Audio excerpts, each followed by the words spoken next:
प्रभु यीशु के जीवित और समर्थी और जलाली नाम में आप सब लोगों को मेरा जय यीशु मसीह की। प्रभु हम सबको बहुत आशीष दें।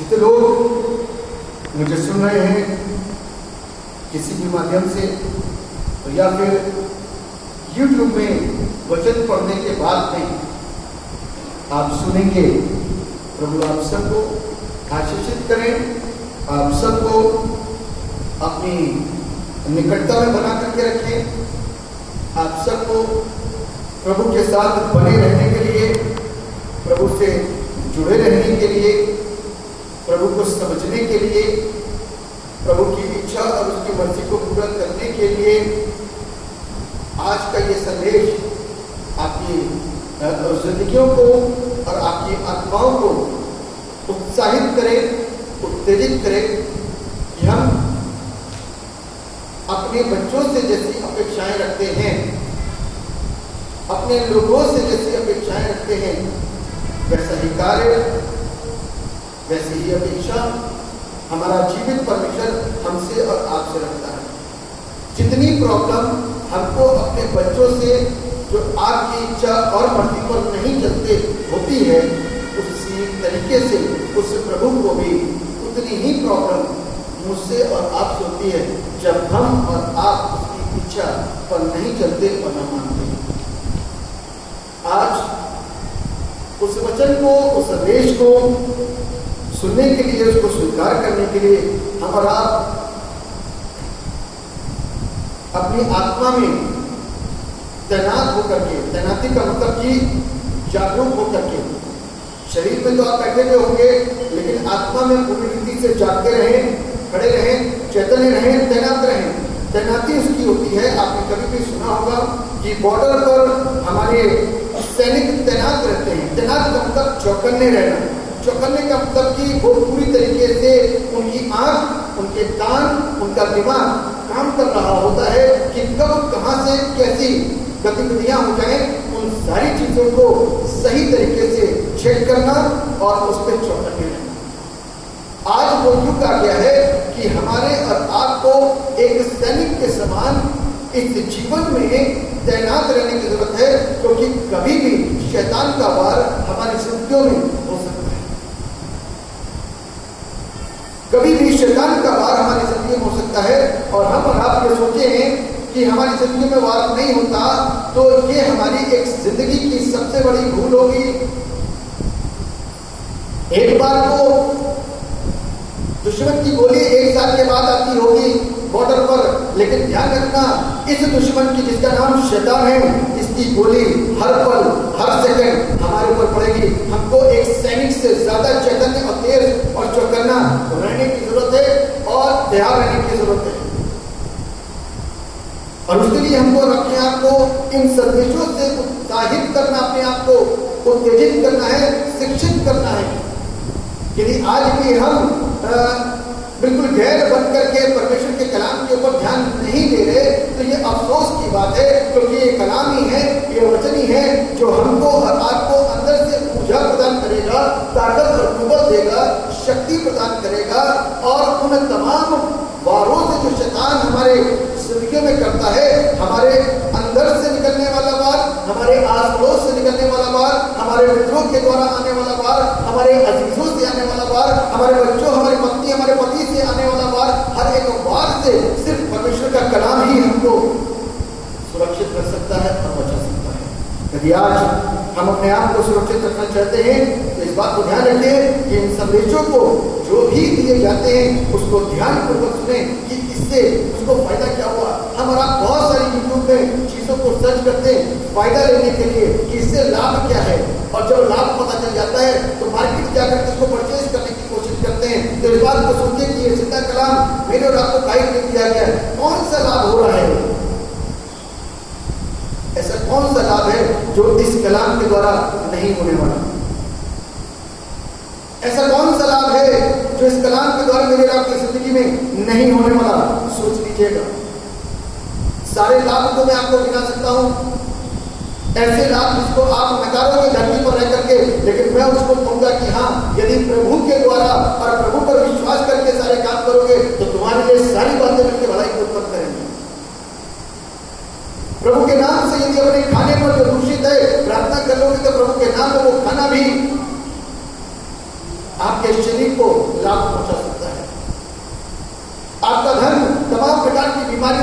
बड़ा खर्चा हो रहा है तो उस धन को लेकर के आओ, प्रभु के नाम में उससे प्रार्थना करो और उस पर दुआ मांगो कि प्रभु जी ये धन मेरा इधर उधर की चीजों में और इधर उधर की बातों में और इधर उधर के खर्चों में अननेसेसरी ना जाए।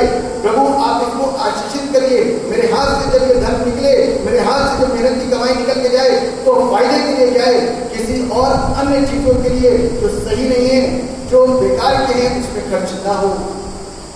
प्रभु हमको बीमारियों से बचा, हमको रोगों से बचा, हमको तमाम प्रकार की चिंताओं से बचा।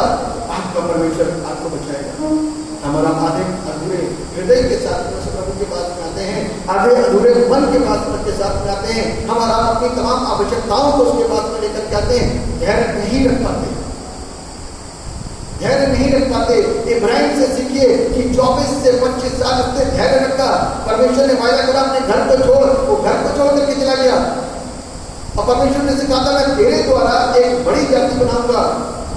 ना तो रही जाति, ना रहा संतान, कुछ भी नहीं हो रहा है। कितने साल, 1 2 3 4 5 6 10 15 20 और 21 22 23, अभी तक कोई संतान नहीं। लेकिन अब्राहम परमेश्वर के एक सच्चे सैनिक के समान पूरी रीति से चौकन्ना रह करके ध्यानपूर्वक उसके संदेशों को निरंतर सुन करके हर दिन उत्साहित होता था।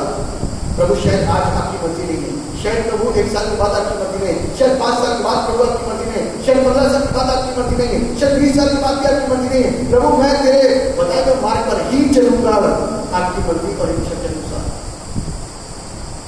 इसलिए ये वचन मेरे रब के वचन है। 24 साल के बाद प्रभु ने अब्राहम को एक आदित्य आशीष, एक अलग आशीष दी जो आज की संतानों से कहीं ज्यादा ब्लेस्ड, कहीं ज्यादा आज्ञाकारी, कहीं ज्यादा खूबसूरत, कहीं ज्यादा आशीषित, कहीं ज्यादा योद्धा से भरी हुई, कहीं ज्यादा अपने माता पिता की आज्ञा के मानने वाला वो औलाद पैदा हुई जिसका नाम इसहाक था, जिसका नाम इसहाक था। इसलिए हमारा परमेश्वर के वचन के ऊपर ध्यान दें।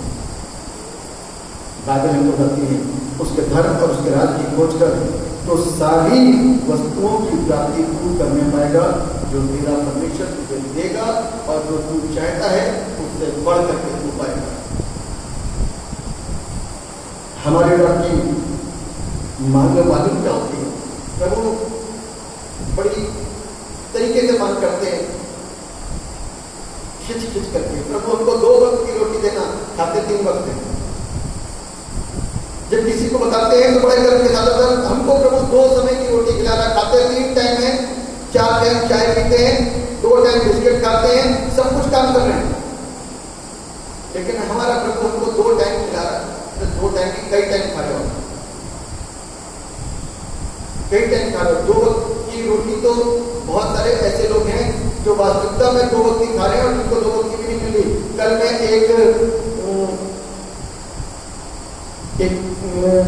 किसी ने रिकॉर्ड कुछ डाली थी एक वीडियो, मैं उसको देख रहा था कि बड़ा सा कूड़ेदान है, वो पड़ा हुआ है और उसमें खाना पड़ा हुआ है और एक भिखारी बस वहीं पर बैठ करके उसी से वो तहरी टाइप की लग रही थी, उसको उठा उठा करके खाना खा रहा है।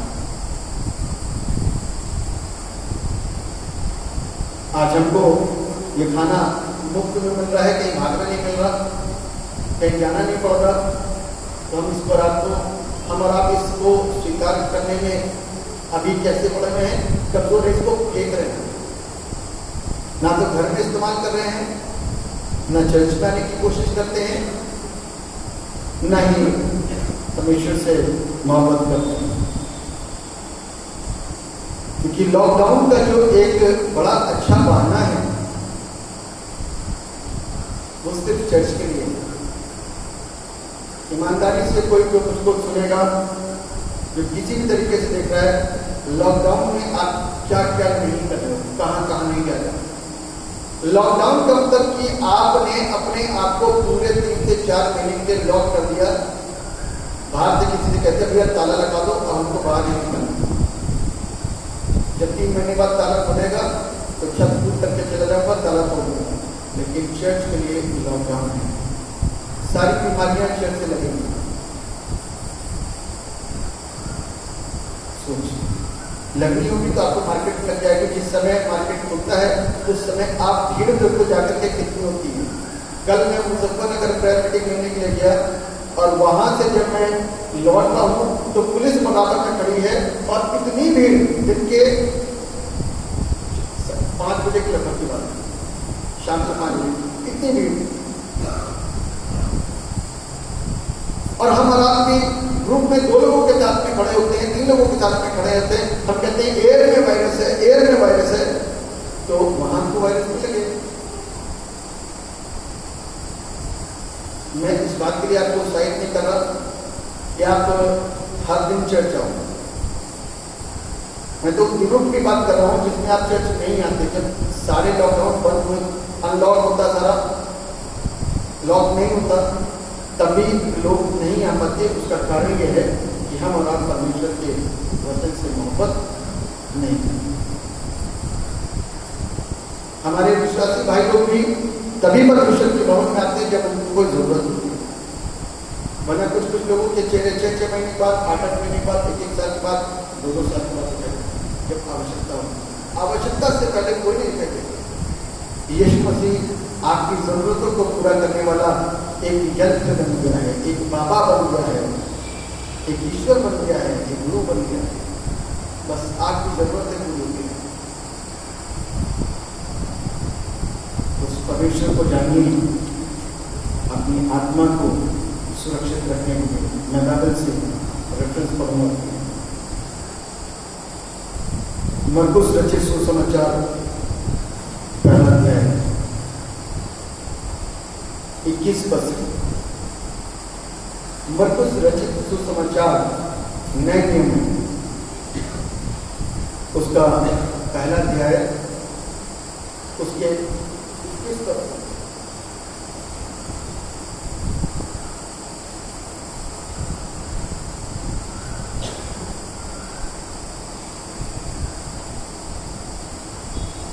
तब वे कफरनहूम में आए और वो तुरंत सबत के दिन आराधनालय में जाकर उपदेश करने लगा और लोग उसके उपदेश से चकित हुए, क्योंकि वो उन्हें शास्त्रियों के समान नहीं परंतु अधिकारी के समान उपदेश देता था। उसी समय उनके आराधनालय में एक मनुष्य था जिसमें एक अशुद्ध आत्मा थी। उसने चिल्लाकर कहा, हे यीशु नासरी, हमें तुझसे क्या काम है? क्या तू हमें नष्ट करने आया है? मैं तुझे जानता हूं कौन है, परमेश्वर का पवित्र जन। यीशु ने उसे डांट कर कहा, चुप रहे और उसमें से निकल जाए। तब अशुद्ध आत्मा उसको मरोड़कर और बड़े शब्द से चिल्लाकर उसमें से निकल गई। इस पर सब लोग आश्चर्य करते हुए आपस में वाद विवाद करने लगे, ये क्या बात है? यह तो कोई नया उद्देश्य। वो अधिकार के साथ अशुद्ध आत्माओं को भी आज्ञा देता है और वे उसकी आज्ञा मानती हैं। और उसका नाम तुरंत गलील के आसपास के सारे प्रदेश में फैल गया। यह प्रभु यीशु क्रिस्त का सुसमाचार है। प्रभु यीशु क्रिस्त की स्तुति हो। आज का जो थीम जिसके ऊपर मैं आपसे बातचीत करना चाहता हूं वह है the unique authority of Christ our Lord. The unique authority of Christ our Lord. हमारे प्रभु यीशु मसीह का अद्वितीय अधिकार। मेरा और आपका अधिकार कहाँ है, कितना है? बताइए। मेरा पहला और आपका प्रश्न है आपसे, जितने लोग सुनेंगे या किसी के माध्यम से सुन रहे हैं, मेरा और आपका अधिकार कहाँ पर है? देखिए, बहुत लिमिटेड अधिकार है मेरा आपका। मेरा और आपका अधिकार यदि अविवाहित है तो अपने अपने से छोटे भाई बहन के ऊपर, दूसरों के भाई बहनों के ऊपर नहीं, क्योंकि उन्हीं को कह सकते हैं, उन्हीं को समझा सकते हैं। मेरा और आपका अधिकार, यदि माँ बाप आपसे दबे हुए हैं तो उनके ऊपर हो जाता है, मां के ऊपर राज करता है। यदि आप विवाहित हैं तो पति का अधिकार पत्नी के ऊपर, पति का अधिकार पति के ऊपर और बच्चों के ऊपर। और जिस जगह पर हम कार्य कर रहे होते हैं, यदि मेरे नीचे कोई है तो उनके ऊपर दैट्स इट, इसके अलावा और कई बड़े अधिकार नहीं होते, और थोड़े बहुत लिमिटेड होंगे और उसके अलावा कुछ नहीं। अधिकार अथॉरिटी की बात कर रहा हूं, लेकिन जिस अथॉरिटी की बात हम कर रहे हैं, जिस प्रभु की अथॉरिटी की बात हम कर रहे हैं, जिस ईश्वर की अथॉरिटी की बात हम कर रहे हैं, हमको रात को उसकी अथॉरिटी को समझना है कि उसकी अथॉरिटी कहाँ कहाँ काम करती है, उसका अधिकार कहाँ कहाँ काम करता है, उसकी जुबान कहाँ कहाँ काम करती है, उसका शब्द कहाँ कहाँ काम करता है। हमको रात को इन सारी चीजों को समझना है। बाइबल को बता रही है, तब वे कफरनहूम में आए और वो तुरंत सबत के दिन आराधनालय में जाकर उपदेश करने लगा। कौन से दिन? सबत के दिन। कहां पर? ऐसे ही आराधनालय के अंदर क्या करने लगा? उपदेश करने लगा, प्रचार करने लगा। कौन? यीशु मसीह। और लिखा हुआ है, और लोग उसके उपदेश से चकित हुए। जब वो बोल रहा था तो लोग क्या हो रहे थे? चकित हो रहे थे। चकित का मतलब समझ गए ना? सरप्राइज कि बोल क्या रहा है, बातें कैसे कर रहा है, इतने पावर के साथ में, इतने अधिकार के साथ में। ऐसी बातें हमने कहीं नहीं सुनी, किसी ने नहीं बताई, किसी ने नहीं सिखाई, किसी ने नहीं समझाई। यदि आज हम परमेश्वर के वचनों को सुनने के लिए यहां पर मौजूद है, ध्यान से सुनने के लिए यहां पर मौजूद है, क्योंकि सबसे मुख्य बात ये होती है कि हम अपने घर की सुस्ती को दूर करने के लिए यहाँ पर नहीं आते हैं, यहाँ पर परमेश्वर के वचनों को लेने के लिए आते हैं, सुनने के लिए आते हैं, आशीषों को ग्रहण करने के लिए आते हैं। अपनी सुस्ती तोड़ने के लिए यहाँ पर नहीं आते।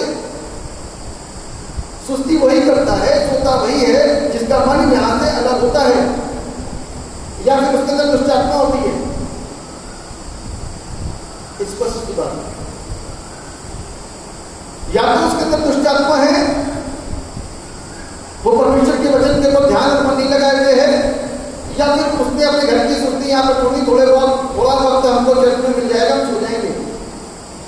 जैसे मेरे साथ होता है, मैं जब भी सफर में जाता हूँ तो तुरंत मेरे को नींद आती है और चैन की नींद सोता हूँ। मेरे फुर्सत के पल होते हैं।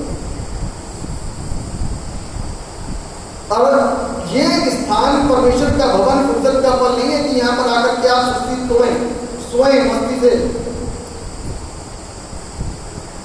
प्रभु का कलाम मुझको आपको बताता है कि प्रभु यीशु मसीह इस कलाम को क्या कर रहे हैं, देने के लिए जब आराधनालय में पहुंचे तो लोग वचनों को सुनकर के कैसे हो गए? चकित हो गए। क्योंकि ऐसी बातें जो ये सिखा रहा है उनको सिखाई नहीं गई, ऐसी बातें जो ये बता रहा है शास्त्रियों ने कभी बताई नहीं। लोग सुन करके चकित हुए। देखा, क्योंकि वो उन्हें शास्त्रियों के समान नहीं, लेकिन वो उनको शास्त्रियों के समान नहीं कि सिर्फ खड़े होकर के रीड कर दिया, सुस्ती वाली भाषा का इस्तेमाल करा, सुस्ती के साथ में बोलना शुरू करा, सुस्ती के साथ में खत्म करना शुरू करा, तो लोग वहां पर अपनी नींद को तोड़ रहे, सोए पड़े हुए। बाकी कहती है शास्त्रियों के समान नहीं, सुस्ती के साथ में नहीं, वो हमको एक नया एनर्जेटिक ऊर्जावान वचन दे रहा है जिससे हम उत्साहित हो जाते हैं। जब कोई नई चीज मिलती है तो ऑटोमेटिक इंसान की आंखें खुल जाती हैं। यदि कोई तरह घबरा और रूटीन पूरा होता है तो हमारी आंखें बंद हो जाती हैं। कलाम हमको बताता है उसी समय उनके आराधनालय में एक मनुष्य था जिसमें एक अशुद्ध आत्मा थी। ध्यान से सुनिएगा, आराधनालय के अंदर एक व्यक्ति था जिसके अंदर अशुद्ध आत्मा थी, जिसको आज के शब्द में बोले तो ऊपरी थी, यदि और बोल के बोले तो दुष्ट का आत्मा था, और वो दुष्ट आत्मा उसको परेशान करती थी। आगे लिखा हुआ है, उसने चिल्लाकर कहा, हे यीशु नासरी, हमें तुझसे क्या काम? क्या तू हमें नष्ट करने आया है?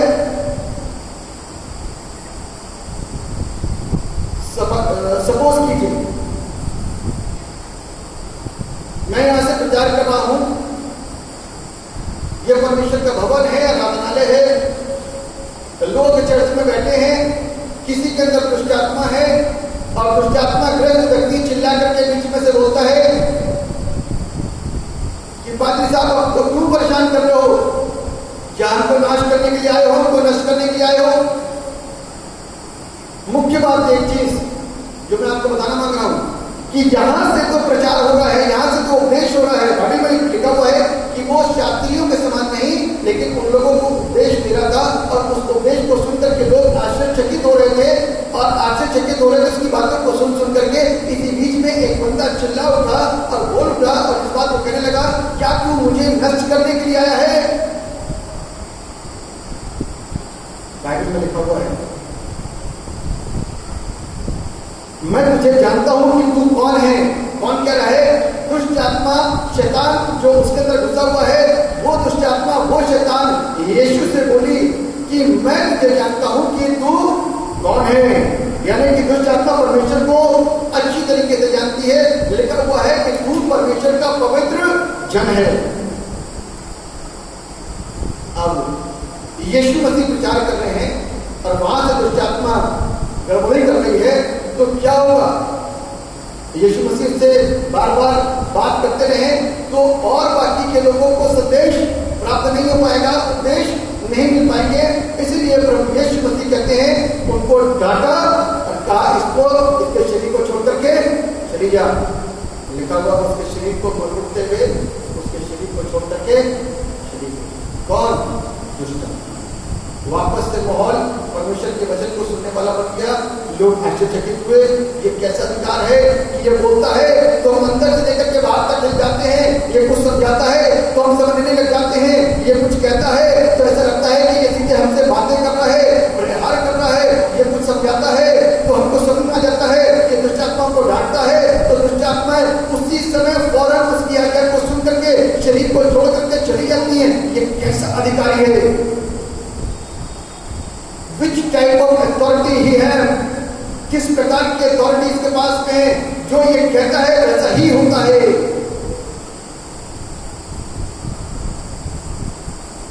बाइबल में लिखा हुआ है कि दुष्ट आत्माओं से छोड़ करके चिल्ला करके उसको मरोड़ करके निकल गए। इस पर सब लोग आश्चर्य करते हुए आपस में बात करने लगे, ये क्या बात है? यह तो कोई नया उद्देश्य है। वो अधिकार के साथ अशुद्ध आत्माओं को भी आज्ञा देता है और वे उसको उसकी आज्ञा मानती है। इसी चीज को मैं तमाम उन लोगों को जो दुष्ट आत्मा ग्रस्त लोग हैं, दुष्ट आत्मा से ग्रस्त हैं, उन लोगों को मैं इस बात को बताता हूं कि दुष्ट आत्मा प्रभु यीशु के वचनों को सुनती है और उसके वचनों को सुन करके शरीरों को छोड़ करके चली जाती है, रुक नहीं सकती। परमेश्वर का जो अधिकार आता है उस अधिकार के सामने दुष्ट आत्माएं रुक नहीं सकती, ठहर नहीं सकती। उसके बाद में ताकत नहीं रहती है, वो अपने आप को जितना कंट्रोल करे, जितनों के सामने कंट्रोल करे कर सकती है, लेकिन यीशु के सामने वो बिल्कुल बेसुध है, बेकार है, कुछ नहीं कर सकती। जो आज्ञा वो सुनती है अपने पिता से उसका पालन। इसका जिक्र मरकुस में, इसका जिक्र याकूब उसके 2 उसके 19 में कि दुष्ट आत्माएं भी आज्ञा को सुनती और थरथराती और कांपती भी चली जाती। This is the power, authority.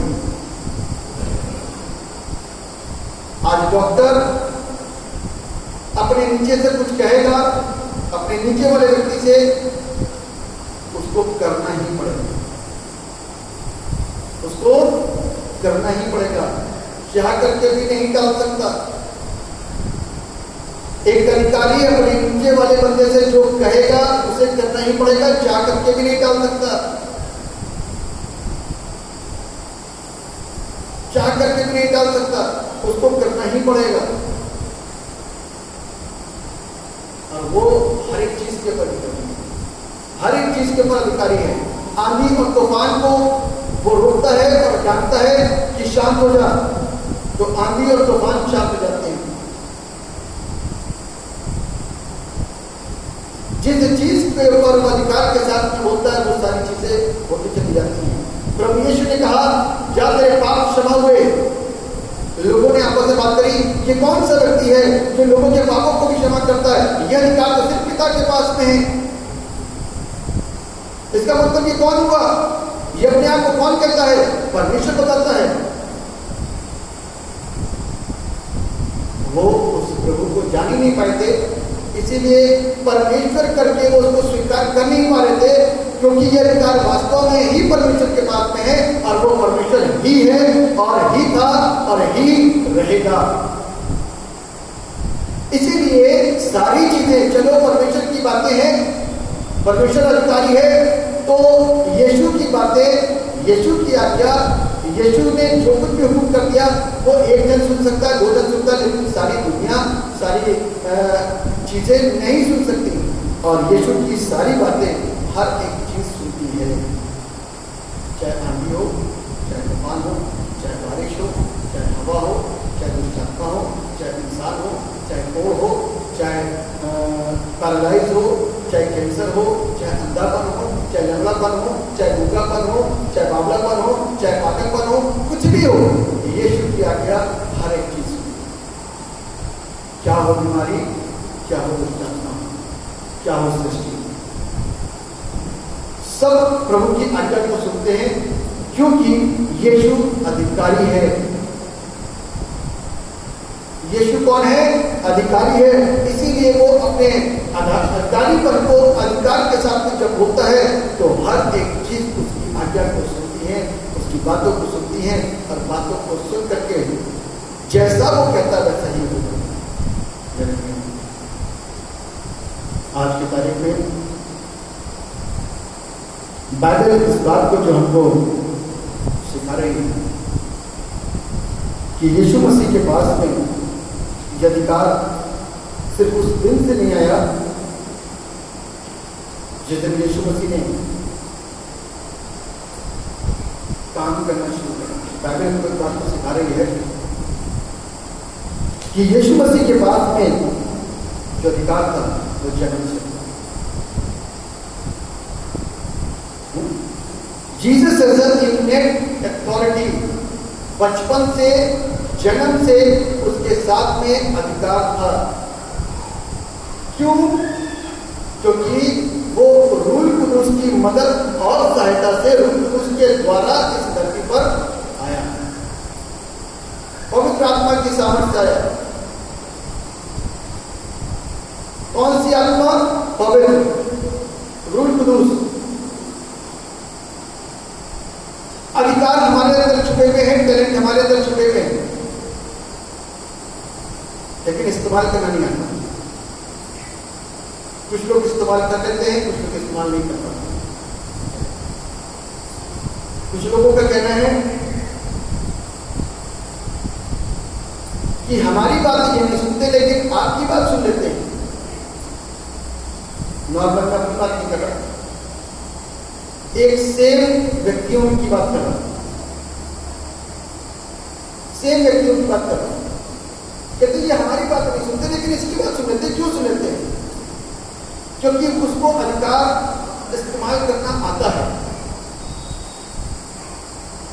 ये नहीं कि उसके अंदर जन्म से अधिकार है, उसके अंदर जो चीजें हैं, उसके अंदर जो शक्ति है, उसके अंदर जो इफेक्ट है, उसके शब्दों के अंदर, जो बोलने के अंदर, उसके अंदर जो कुव्वत है, उसके कुव्वत के अंदर सामने वाला बंदा सुनता है और उसकी आज्ञा का पालन कर लेता है। प्रभु यीशु मसीह के अंदर ये सारी चीजें कहां थी? जन्म से थी, क्योंकि वो हर एक काम को सही तरीके से करता था। परमेश्वर ने सारे काम को सही तरीके से करा और इस धरती पर मानव रूप धारण करके आ गया ताकि हमको बचाए तरीके से, राइटफुली। यदि कोई इंसान तरीके से काम करता है, सही तरीके से हर एक चीज को समझता है और करता है, तो उसके अंदर अधिकार है और वो अधिकार का इस्तेमाल करना जानता है। यीशु मसीह के अंदर ये अथॉरिटी जन्म से थी परमेश्वर का पुत्र था, क्योंकि वो स्वयं परमेश्वर था।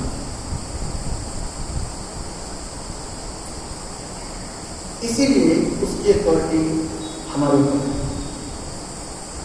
इसीलिए उसकी अथॉरिटी, उसका अधिकार हमारे आपके ऊपर है।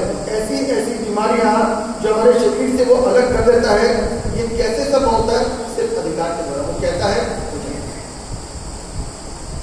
वो बोलता है वो हो जाता है। हमारे ऊपर उसका अधिकार है, सृष्टि के ऊपर उसका अधिकार है। हर एक जानवरों के जीव जंतु जितनी चीजें हैं जो उसकी सृष्टि है, उस सारी सृष्टि के ऊपर उसका अधिकार है, क्योंकि वो परमेश्वर है। दूसरा पॉइंट,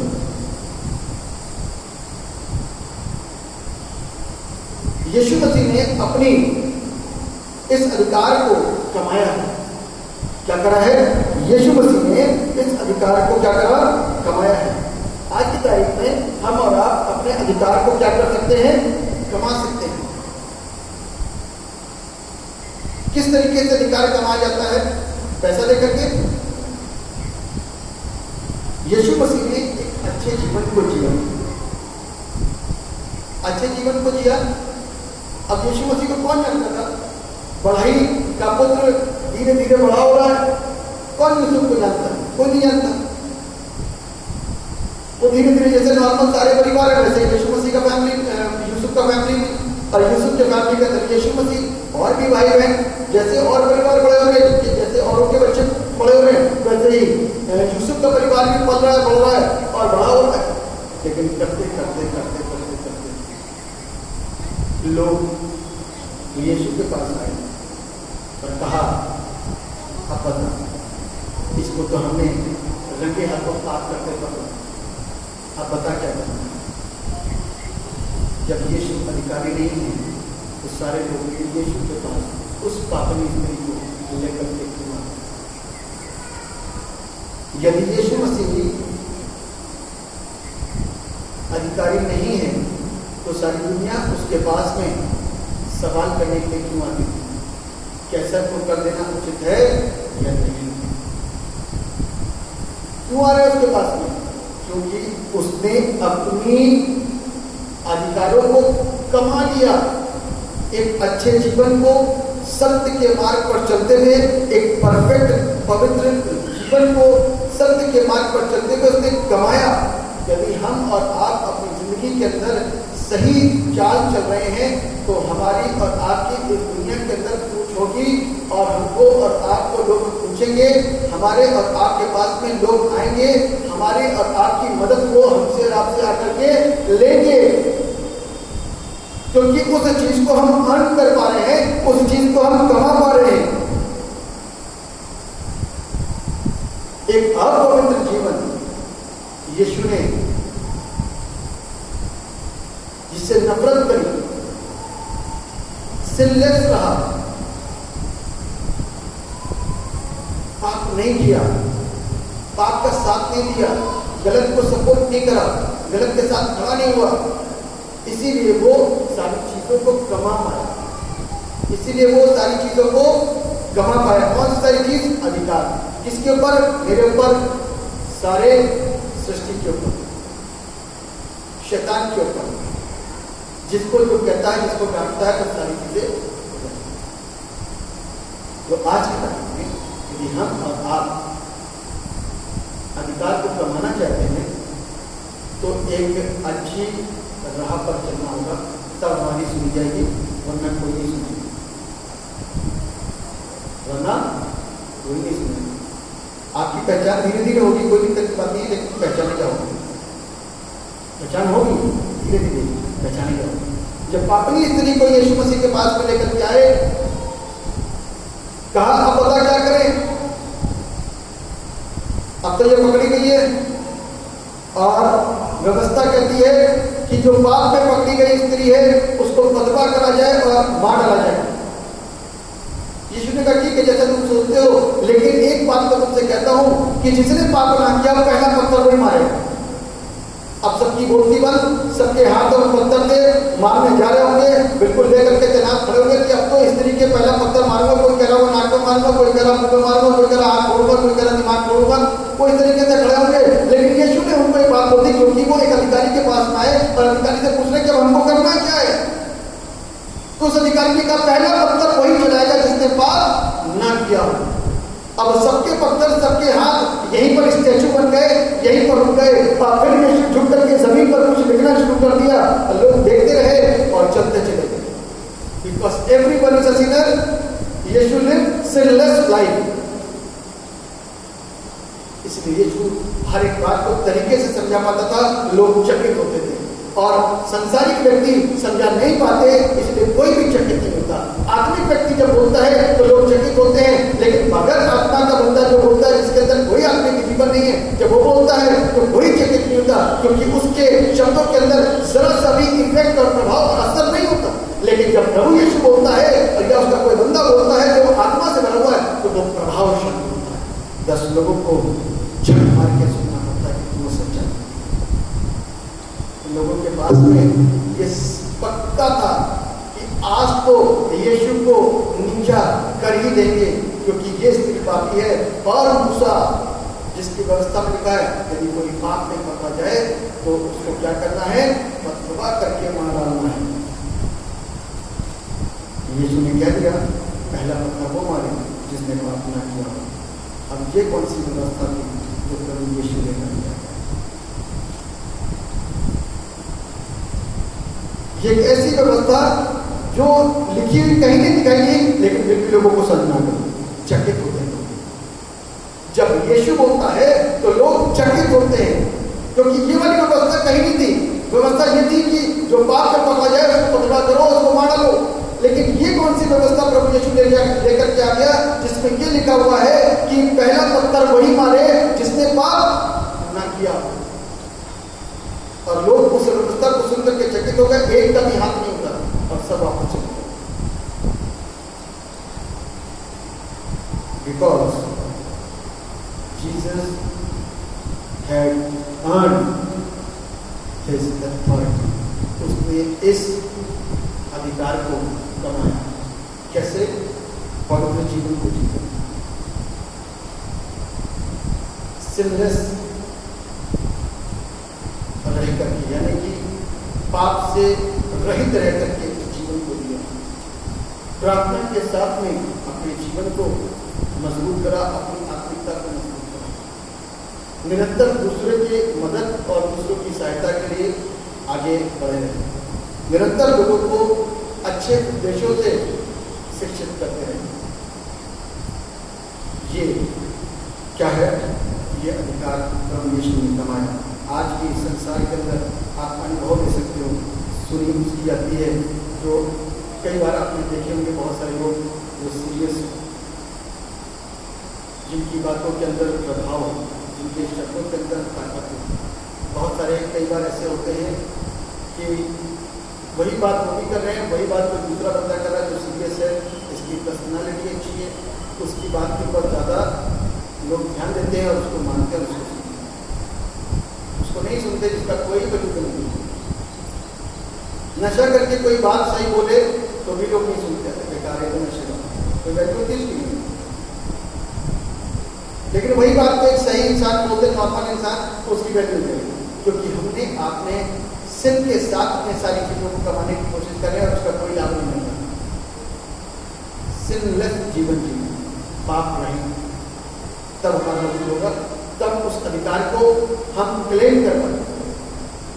झूठ के साथ नहीं होगा। आप कितना भी सही बोल रहे हो, लेकिन आपकी जिंदगी हमेशा झूठ से भरी हुई हो, कितनी भी झूठ से भरी, कोई आपके ऊपर ध्यान ही नहीं देगा, बेकार है। आपके हिस्ट्री को देख करके वो आपकी कोई वैल्यू नहीं रखेगा, कोई बेकार इंसान।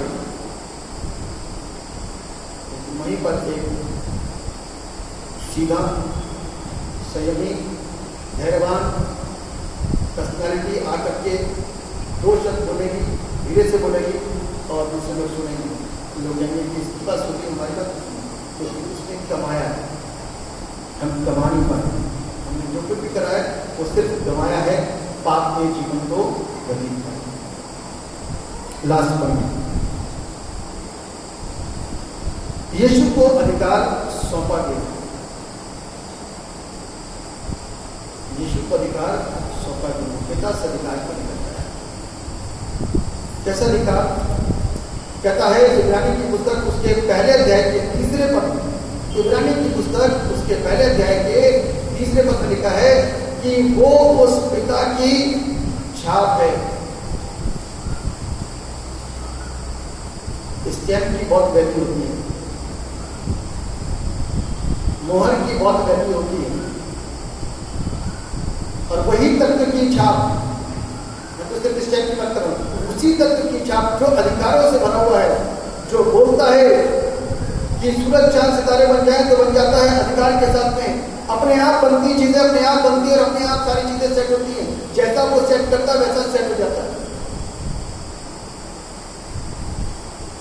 जब चर्च सेट करवाना होता है हम लोगों को, डेकोरेशन तक किस्म का हम लोग बोलते हैं वैसे ही सेट करते हैं और सेट हो जाता है। परमेश्वर ने सारी दुनिया को सेट करा अच्छे तरीके से, सृष्टि को बनाया है ना, सारी चीज को प्रभु ने रचा और बनाया, और उसी के तत्व की छाप इस धरती पर यीशु का नाम लेकर के आई। और जब वो धरती पर आया तो वो अधिकार लिए हुए आया और उस अधिकार का उसने इस्तेमाल करा। और बाइबल हमको बताती है यीशु मसीह ने अपने उसी अथॉरिटी को, अपने उसी अधिकार को अपने शिष्यों के ऊपर दे दिया, अपने शिष्यों को दे दिया। तुम जिसके पाप क्षमा करोगे वो क्षमा किए जाएंगे, जिसके रखोगे उसे रखा जाएगा। This is the authority given to his disciple. Why?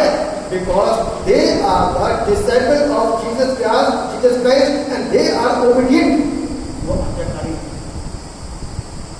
वो इस योग्य थे, उन्होंने आज्ञाकारिता को निभाया और इस योग्य बन गए कि प्रभु ने उनको इस अधिकार को दे दिया।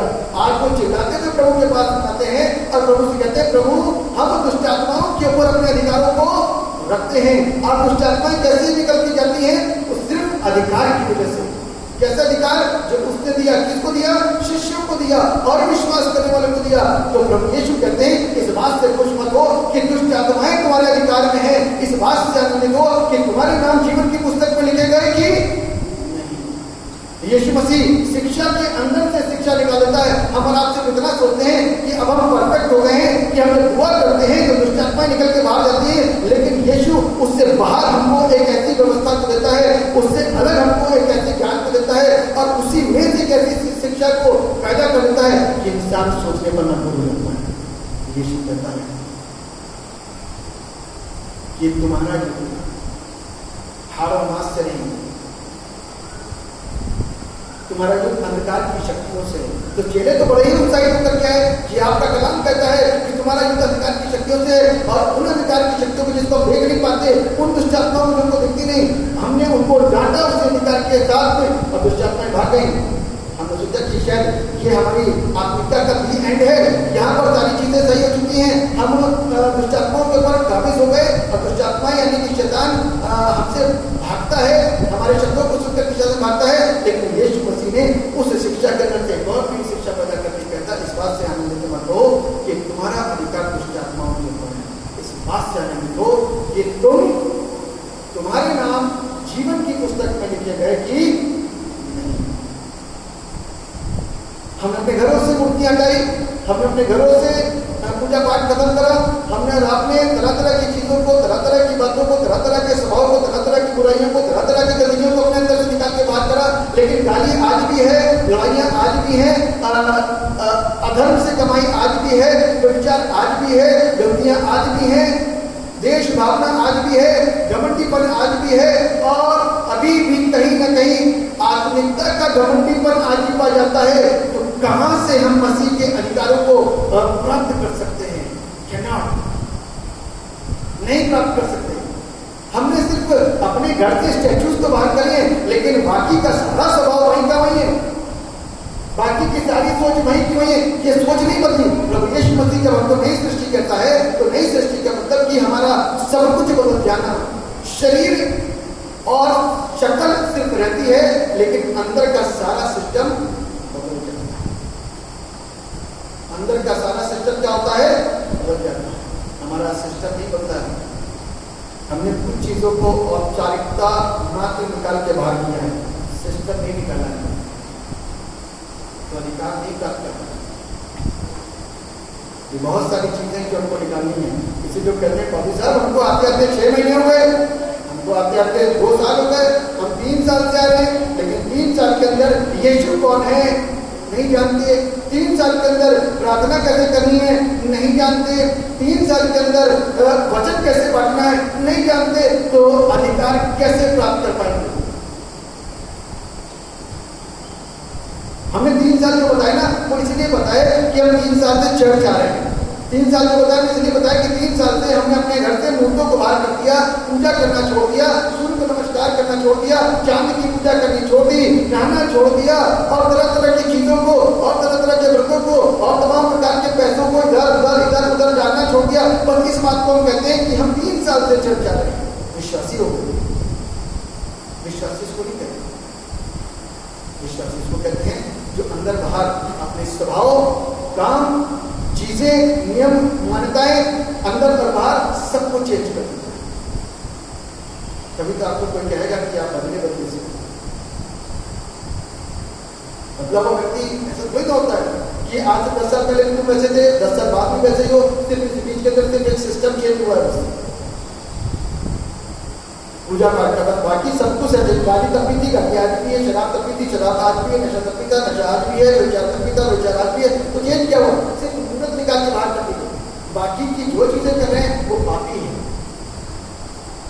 प्रभु यीशु मसीह का कलाम कहता है कि वो पवित्र जीवन जी रहा था। प्रभु यीशु मसीह का कलाम कहता है कि वो सिनलेस पाप रहित जीवन जी रहा था।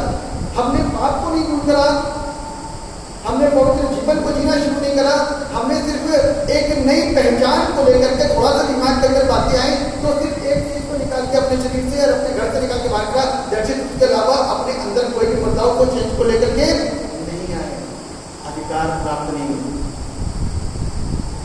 इसीलिए ना तो हमारी प्रार्थना प्रभावशाली है, ना इसलिए हमारा वचन प्रभावशाली है, ना इसलिए हमारे काम प्रभावशाली है। इसीलिए हमको कोई सुनता नहीं, इसीलिए हमको कोई समझता नहीं, इसीलिए हमको हमारी कोई वैल्यू नहीं है। यीशु मसीह ने सारी चीजों को कमा लिया, हमको भी कमाना है। प्रभु के लोग हैं तो we should also earn these things on this earth by living holy life, by living sinless life। परमेश्वर हम सबको इस वचन के द्वारा आशीषित करें और अपनी महिमा को इस्तेमाल करें। अच्छी बातों को सीखें, अच्छी आदतों को धारण करें और इस चीजों के अंदर फर्क करना जाने कि मसीह के साथ में चलना सरल नहीं है, क्योंकि आप सरल तरीके से जीरो, अभी कंफर्ट तरीके जीरो कष्टों को नहीं ले पा रहे, तो समझ लो यदि कष्ट हमारे जीवन के अंदर नहीं आ रहे तो इसका मतलब कि हमने अपने जीवनों के अंदर बदलाव को, चेंजेस को लाए नहीं है। कंफर्ट है कि मजे से चल रहे हैं, कोई प्रॉब्लम नहीं हो रही, कष्ट नहीं हो रहा हमारे शरीर को भी, हमारी आत्मा को भी। जिस दिन कष्ट आना शुरू जाए तो समझे ना कि आपने अंदर कुछ परिवर्तनों को लेकर के आना शुरू कर दिया। जहाँ कष्ट नहीं है, कंफर्ट चल रहा है, सब कुछ सही है, 5 साल पहले भी वैसे थे, 5 साल बाद भी वैसे, कोई चेंज नहीं करा, तो समझ लेना आपने कोई चेंज नहीं करा, चाहे आप 10 साल तक चल सकते। परमेश्वर इस वचन के द्वारा हम सबको आशीष है, बरकत में हमारी ज्ञान और बुद्धि को खोले, ताकि हम सत्य को पहचान करके सत्य जो हमको बताना मांगता है उसको सीखें। शास्त्रियों के समान उस ज्ञान को ना अर्जित करें, इससे कोई लाभ नहीं। यीशु की शिक्षा के समान उसकी बातों को सुनकर के चकित हो कि यीशु ऐसी कौन सी बात कर रहा है जिससे चकित हो गए। उसकी व्यवस्था नई है, उसके नियम नए हैं, उसकी जीवन शैली नई है, उसको सीखिए, परमेश्वर दुआ करें। प्रभु जी हम आपसे प्रार्थना करते हैं आपके तमाम आशीषों के लिए जो आपने हमें प्रदान की, उन वचनों के लिए जिससे कि प्रभु आपने हमको भरा, आपका धन्यवाद, आपकी स्तुति, आपकी प्रशंसा, आपकी तारीफ हम सबों पर अपनी करुणा, हम सबों पर अपनी दया करें। हम सबके अपराधों को क्षमा कीजिए, वचन से शिक्षित कीजिए, ताकि पता न मांगिए उन अधिकारों को प्रभु जानते हुए, समझते हुए निभाना शुरू करें। तब हम आशीष पाएंगे और हमारे जिंदगी से बहुत सारे लोग आशीष पाएंगे।